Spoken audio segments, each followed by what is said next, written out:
More than 30 years after Chucky's introduction in 1988's Child's Play, for the first time ever, original creator Don Mancini is involved, which, I'm sorry to say, leads to us getting the Chucky film Mancini has been attempting to make for years, one which addresses the fear any of us would have if our toys came to life, while also inserting moments which can be both funny and a bit off-putting. Set in the not too distant future, the foundation of the Child's Play reboot is similar to the original but not the same. For example, Karen, played by Aubrey Plaza, remains a single mother to a son named Andy, Gabriel Bateman, and the two have just moved into a new apartment. However, from there, writer Tyler Burton Smith appears to take note of what worked for the Mancini films, what didn't, and takes note of what could be modernized, adapted, or improved. Take the character of Karen. In the original, Karen isn't the most memorable character, but Smith taps into Plaza's persona to make the character comical and more than simply Andy's mother. As for Andy, while there are minor things that have changed, like he is now old and now partially deaf, admittedly there aren't any real notable changes which specifically deal with the character. However, when it comes to Chucky, there are massive changes. First and foremost, there is no Charles Lee Ray, voodoo, or what would be scary in the 80s and considered campy in modern times. Now, Chucky is an AI doll that's made by a large conglomerate. One that, thanks to a disgruntled work in Southeast Asia, doesn't have the safety limitations it's supposed to have. That is, being unable to curse, harm people, and the ability, well, better said, and perhaps a limited ability to connect to the cloud. Which may lead you to wonder why would Chucky kill if it's not possessed by a psychopath? Well, we'll talk about that in the highlights. Thanks to the voice work of Mark Hamill, who brings his quarter century experience playing the Joker into the film, Chucky is allowed a genuine innocence at this. One which makes his journey from a simple toy, with human like development, strangely funny. How? Well, if you have a younger sibling or cousin, you may remember the first time that they said something that 4, 5, or 6 year olds shouldn't say. In the beginning, that is how Chucky's comedy is handled. Then, as Chucky evolves, so does his comedy, and that even includes a few callbacks to his more innocent times, making it so when he starts to go nuts, you're reminded of how he came to be. But while Chucky might be the star of the film, you can't count out Plaza. Smith figures out a way to bring Plaza's deadpan humor to the role of Karen without making her seem like a deadbeat or horrible mom in the process. Not to say that she is made to be perfect, she is definitely struggling. But Smith allows Plaza to make Karen a flawed but lovable human being.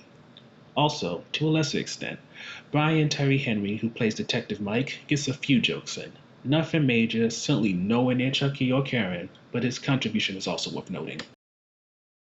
What makes this Chucky a more horrifying experience than in the past is, for one, he's mostly animatronic.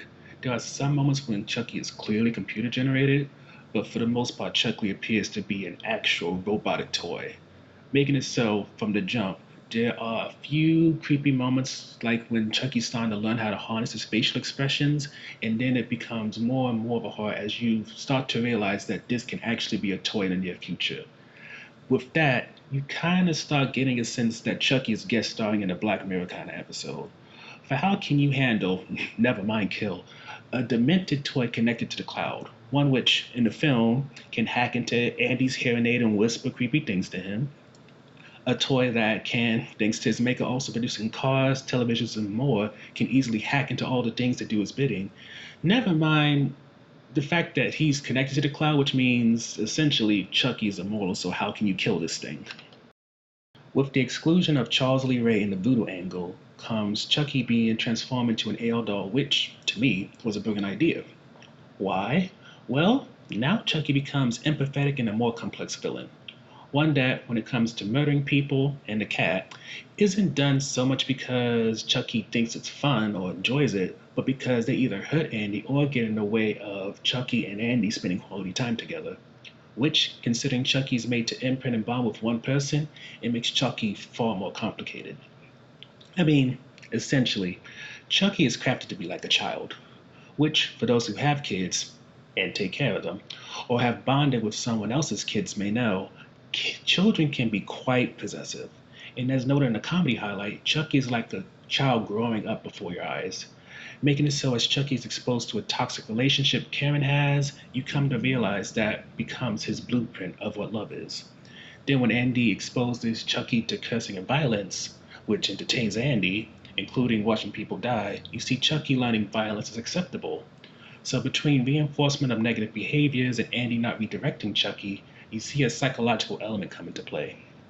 Making it so, when Chucky goes psycho, as much as some Asian man enabled Chucky's abilities to do so, you have to also feel that Andy and Karen have some responsibility in it for they made Chucky who he is. Perhaps one of the main issues when it comes to the new Child's Play is that a lot of things aren't explained that much. First and foremost, how in the world did Chasm Industries that made Buddy and essentially Chucky end up so big is not gone into whatsoever. Also, there are other questions not answered, like what happened to Andy's dad that are not revealed. Much less when it comes to Chucky, you never see him recharge, so there's a question of what is powering him, especially considering he has this weird, like, Iron Man thing in his chest, which is seemingly is his battery core. But outside of that, there's nothing really major that is missing out. It's just a lot of things where if you think too much about it, it doesn't make any sense. But luckily, the story, the comedy, the horror is good enough where you can suspend your disbelief enough to just enjoy the movie. I'd submit most reboots, especially in regards to rebooting horror franchises, are more about money than adapting those beings to be scary in modern times. Child's Play is different, for it seems all involved had some form of love for the original and wanted to take what Mancini has been doing for nearly 30 years and take it to the next level. One which modernized the icon to fit the potential fears of a new audience while staying true to the many features which allowed Chucky to survive for decades. Hence why we're giving Child's Play 2019 a positive label.